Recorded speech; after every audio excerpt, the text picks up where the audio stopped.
This is not breaking news. This is not a scandal. This is not about one person. This is about what happens when a system built on rules quietly rewires itself around loyalty. Not to law, not to process, but to a single center of gravity. For a long time, that shift was invisible. It happened behind closed doors, in memos, in promotions, in who was protected and who was suddenly expendable. Nothing collapsed all at once. That's the mistake people make when they look for chaos. Systems like this don't explode. They thin, they hollow, they wait. And then one day, the system is asked a simple question: tell the truth or stay loyal. What you are watching right now is not a crisis of politics. It is a stress test of allegiance. And the results are coming back faster than anyone expected. Stay with me.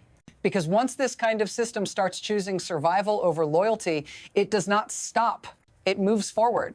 For years, we were taught to look for control in the obvious places: elections, offices, votes, speeches. But that is no longer where power lives. The system now runs on something quieter, more efficient, more dangerous. Control comes from who can grant protection, who can delay consequences, who can decide that rules apply later or not at all. In that kind of environment, institutions stop behaving like institutions. They start behaving like insurance policies. Cover is extended upward. Risk is pushed downward. And loyalty becomes a currency. Not belief, not ideology, compliance. People inside the system learn the rules quickly. You are safe if you are useful. You are invisible if you are obedient. You are disposable if you are honest at the wrong moment. This is how power consolidates without announcing itself. No tanks, no seatings, just quiet alignment. But alignment has a flaw. It only works while fear outweighs exposure. And that balance is far more fragile than it looks. Because once even one part of the system recalculates the cost, everything downstream begins to shift. For a long time, this didn't feel like change at all. That's why it worked. Before, loyalty flowed upward, only until it hit a boundary. Law, procedure, paper trails that couldn't be erased. Now, those boundaries softened, not overnight. Gradually, orders became preferences. Preferences became expectations. And expectations became survival instincts. The system learned to move slower, to normalize delay, to make absence of action look like caution instead of avoidance. Files waited, reviews stalled. Decisions stayed under consideration indefinitely. Nothing illegal had to happen, not at first, because the most effective shift is the one that feels administrative, boring, technical. Before, refusal carried protection. Now, refusal carried risk, and once that equation flips, the system doesn't need to be commanded. It anticipates. That is the silent shift. The moment when institutions stop asking, should we, and start asking, will this cost us? And when a system reaches that point, it is no longer stable. It is primed. All it needs is pressure. Then the pressure arrived, not as a constitutional showdown, not as a dramatic purge, as a moment that was supposed to be routine.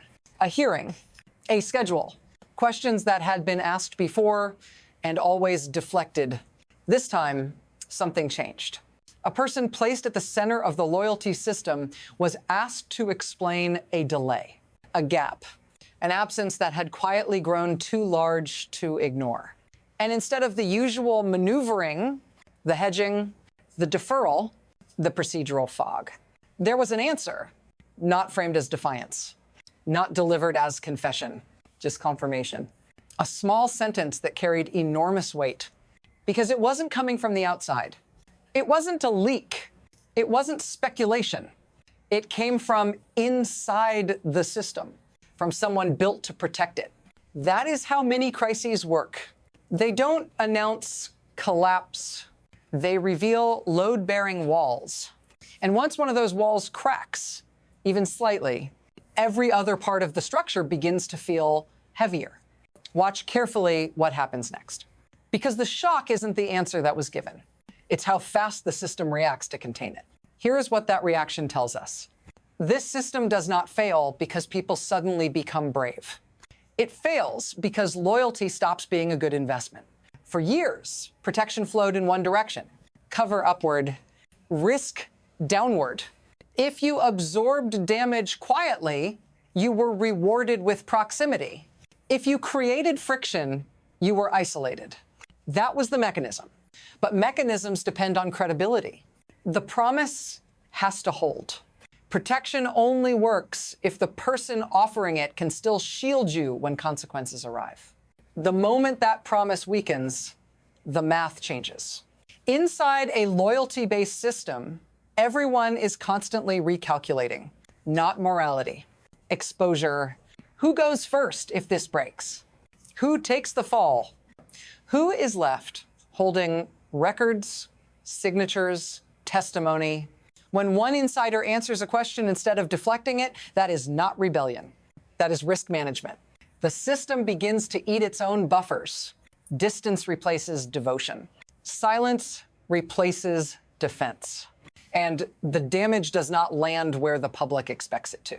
It spreads inward, because once survival overtakes loyalty, the system can no longer hold its shape. It starts to bend, and bending systems snap under speed. Then everything accelerates, not with speeches.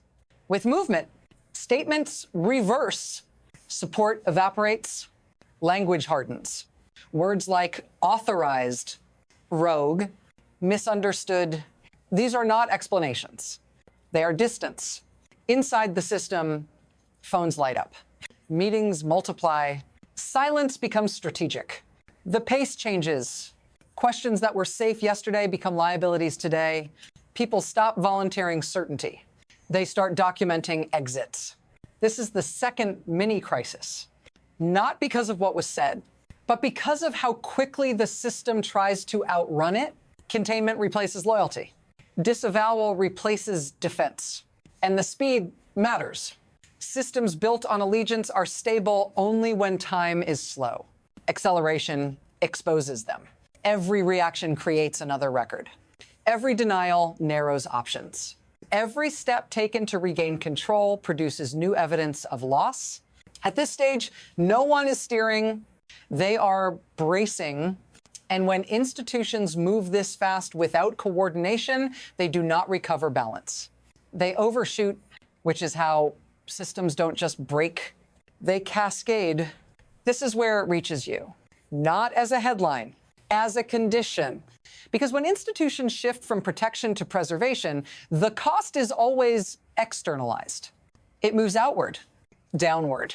You feel it as delay, as uncertainty, as rules applied unevenly, then not at all.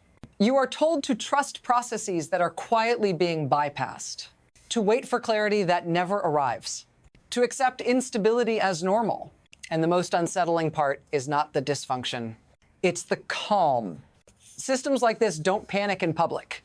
They normalize strain until people adapt to living inside it. Your expectations lower, your tolerance stretches, your sense of what is temporary starts to erode. This is how institutional failure becomes personal without ever announcing itself. No warning sirens, no declaration, just a slow transfer of risk from the center to the edges.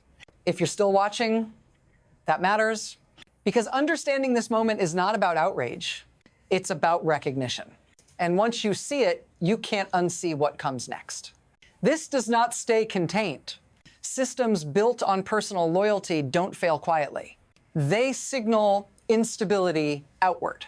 Allies begin to hedge. Markets reprice risk. Institutions that depended on predictability start planning for volatility instead. What was once treated as internal turbulence becomes a variable everyone has to account for. Not because of ideology, because of reliability.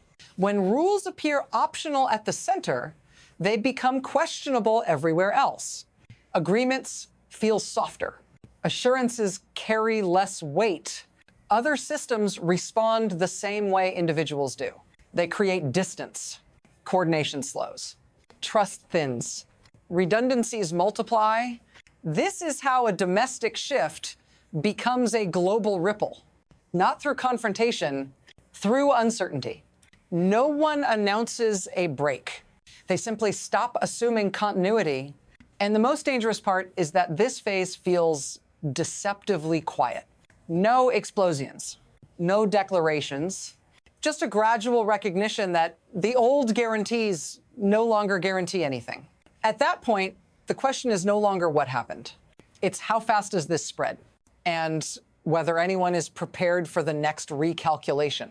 From here, the future splits, not into outcomes, into trajectories. The first is adjustment. The system absorbs the shock. Roles are clarified. Boundaries are reasserted.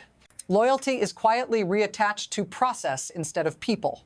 This path looks stable, but it requires time and trust. Both are already thin. The second is erosion. Nothing breaks outright. Instead, exceptions multiply. Delays become permanent. Institutions keep functioning, but at reduced integrity, power still moves. Just less transparently, less predictably. This is the path where people stop expecting fairness and start planning around it. The third is rupture. Acceleration continues. Protective distance turns into open fracture. Actions meant to preserve control trigger irreversible consequences. At this point, the system does not choose collapse. It loses the ability to prevent it. None of these paths are theoretical. All three are already visible in fragments, in behavior, in timing. Which one dominates depends on a single variable. How many more parts of the system decide that survival no longer requires loyalty? And that question has not been answered yet.